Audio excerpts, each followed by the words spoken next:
Michelle Cisneros, mucho sin hablar contigo. Ahora tú presidiendo Cencos, esta organización importante. ¿Cómo estás? Un abrazo. Hola, muy bien. Podría estar mejor.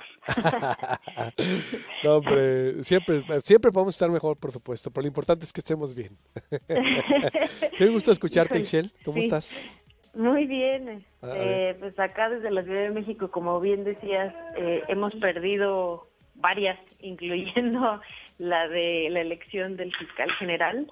Justo sacamos un comunicado desde Fiscalía que sirva hablando sobre la elección de Alejandro Gertz Manero como fiscal, en principio, por el proceso. Nosotros desde el principio mencionábamos que era muy apresurado, que se les comían las habas por tener un fiscal y que los procesos no habían sido transparentes, que se les había dado muy poco tiempo para hacer sus presentaciones y además tampoco no sabemos hasta el momento el por qué el Senado decide escoger esta terna de 10 que después regresa de 3 con el presidente. Tampoco sabemos por qué el presidente escoge estos 3 y no a los otros.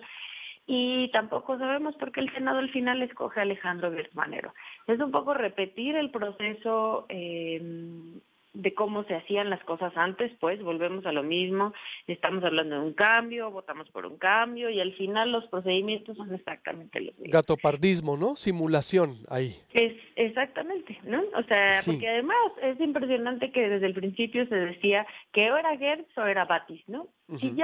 Y al final de cuentas esto se comprueba, ¿no? Habiendo perfiles relevantes, ¿no? Dentro de la terna, pero también al final nosotros les decíamos, es que el escoger un fiscal sin reformar la Constitución, sin realmente cambiar la estructura de la PGR, al final, aunque el fiscal fuera el mejor partido que pudiéramos encontrar, el cual creo que el de Alejandro Gertz Manero no lo es, no iba a funcionar. ¿Por qué? Porque la fiscalía iba a seguir teniendo los mismos vicios de la PGR.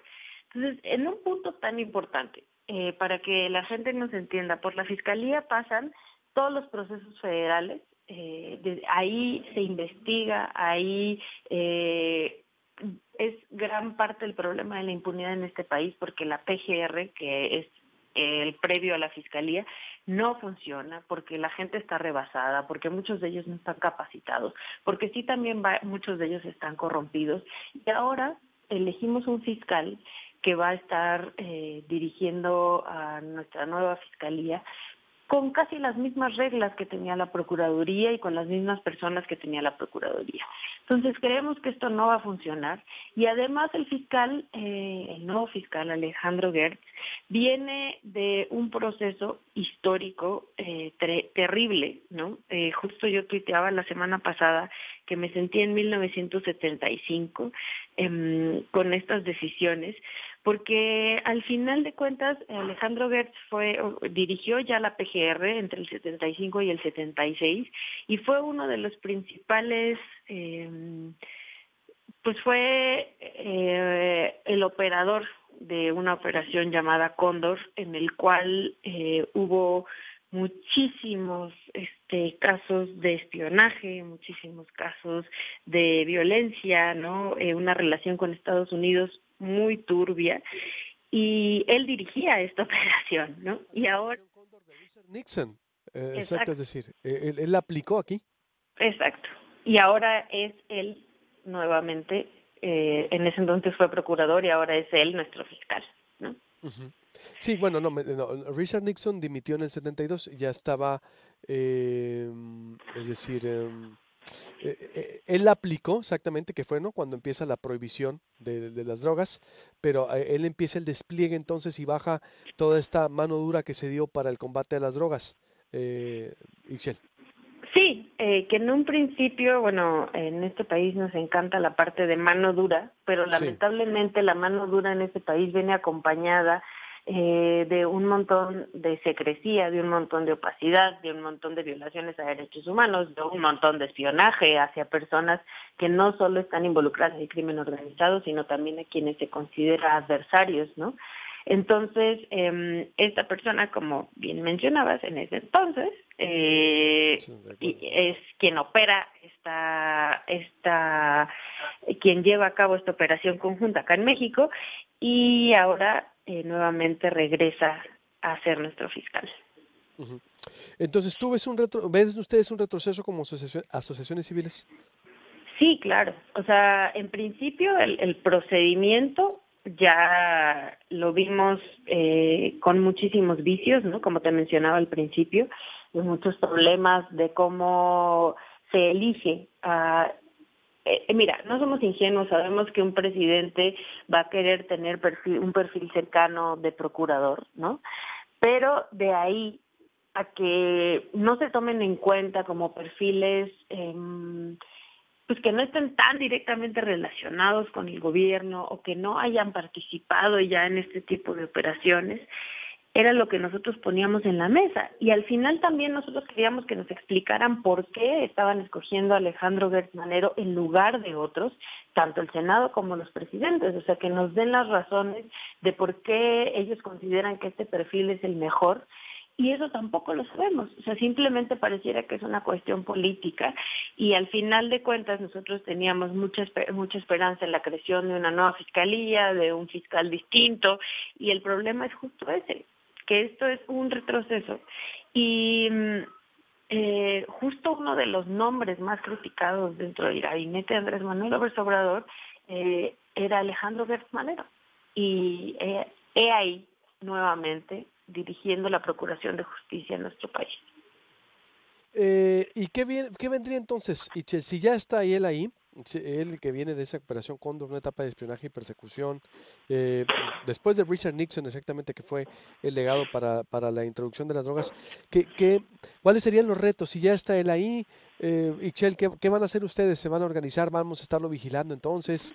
Es decir, yo también los métodos los critiqué porque digo, a ver, si iba a ser a él, pues hiciste una pasarela, hiciste, ¿no? Una convocatoria, ya sabías quién iba a ser, o él o Bernardo Batis, punto. No había dos sopas. Y eso es lo que está tremendo, ¿no? O sea, que ya supiéramos cuando se supone que esto iba a ser un cambio, ¿no? Y luego eliges a quien dirigió la Operación Cóndor en la PGR en el 75, cuando está toda la guerra sucia, cuando hay un montón de personas desaparecidas, defensores de derechos humanos desaparecidos, o sea, de verdad, como bien dices, pareciera una simulación, pero además de la simulación en el proceso, pues también creemos que la persona tendría que ser por lo menos lo más cercano a la idoneidad y no un personaje como este. ¿Qué sigue al final de cuentas? Pues nosotros señalar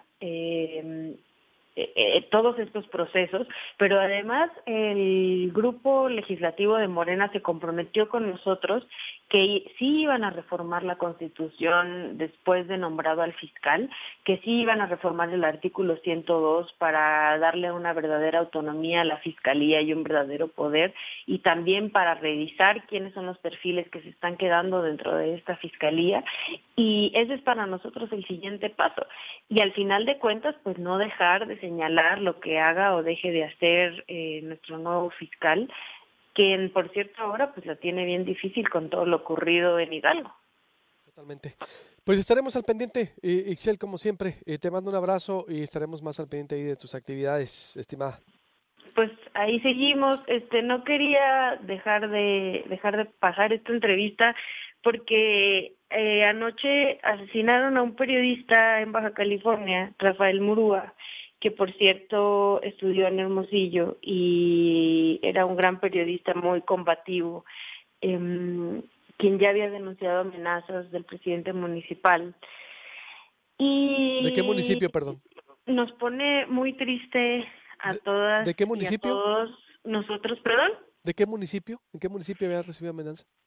Ella Amenaza. es el presidente municipal, te paso su nombre porque la verdad se llama Felipe Prado ¿Pero de qué municipio, perdón? Mulegé, en ¿Mulegé? Baja California, ajá, Ajá. cerca de Santa Rosalía. Él tenía una radio comunitaria en Santa Rosalía, él estudió en Hermosillo, él fue de los fundadores de aquella Radio Bemba, trabajó con nosotros en Sonora Ciudadana con sus prácticas profesionales y era un periodista bien comprometido que era parte del mecanismo de protección a defensores de derechos humanos y periodistas. Y aún así, en diciembre de este año es cuando denuncia las agresiones del presidente municipal y también las amenazas de homicidio, y el día de ayer lo encontraron asesinado. Entonces, pues al final de cuentas, esto me pega más cercano a mí, pues porque lo conocía, pero en este país se mata periodistas porque se puede, porque hay impunidad, porque no se castiga a los responsables, y muchas veces quienes asesinan o mandan a asesinar a los periodistas no solo son del crimen organizado, sino también están relacionados con la autoridad. Y lo único que yo pediría pues es que se investigue y que realmente se vea la parte de las amenazas que él había sufrido y que había denunciado. Estoy viendo aquí tu tweet, en verdad lamentable, nos solidarizamos. También John Albert Hudson del Comité de Protección de Periodistas de New York, Memo Noriega, artículo 19 hace 11 horas también, lo está diciendo por acá en última hora. Le voy a poner la alerta, artículo 19, para estar más al pendiente de esto, y sobre todo el vínculo que tenía con Hermosillo, como dices. Había alertas ya también de periodistas desplazados. Terrible en verdad, son los costos y ya la mezcla a lo mejor también de poder fáctico y poder político, Ixchel, por lo que veo, por lo que dices que pudo ser. Sí, eso es lo que está más tremendo, y justo por este tipo de casos y por todos los casos que tenemos del día a día de la impunidad en nuestro país, nosotros pedíamos, exigíamos una fiscalía realmente autónoma y un fiscal que realmente pudiera resolver todo este problema de violencia y de inseguridad. Y nos están pagando con más de lo mismo. Terrible, en verdad, pues sobre todo con los colegas, y pues hay que exigir al gobierno que no se vuelva esto ya una práctica recurrente como lo fue con el peñanietismo, que se dispararon los asesinatos contra periodistas, y que haya una sensibilidad y una conciencia más de este trabajo. Te mando un abrazo, Ixchel. Muchas gracias, cuídense mucho por allá. Ixchel Cisneros, corte y vuelvo con más información. Lo terrible en verdad de lo que está ocurriendo. Por eso pues no queda otra más que dejar siempre huella de quién pudo ser. Es decir, por eso ubicar a los actores, en Sonora están bien ubicados, por eso los actores que persiguen y toda la mafia que encabeza la persecución a periodistas, a incómodos, entonces allá también están identificados, por eso es importante siempre denunciar. Proyecto Puente ha hecho ya denuncias pertinentes correspondientes con nombres y apellidos de rutas críticas por cualquier posible amenaza y atentado, por supuesto. Ya sabría, por supuesto, el gobierno quién es, así que se la tenemos muy fácil, y por eso hay que siempre no quedarse callado, no agacharse frente a la embestida, más en Sonora, que ha sido un gobierno, verdad, de terror en estos últimos 3, 4 años. Es por eso importante siempre estar insistiendo de quién es, cómo, el por qué, porque pues nadie quiere que haya más Rafael Murúa en México. Corte y volvemos. Los derechohabientes de Listezón, qué es lo que está ocurriendo, salieron a la calle a manifestarse, también lo que está ocurriendo en torno a las protestas con Claudia Pavlovich. Más de 75,000 sonorenses han salido a manifestarse en los últimos 3 años, y también hablaré con la primera dama de Cajeme, y abro el programa con la tercera hora con Esmeralda Campuzano.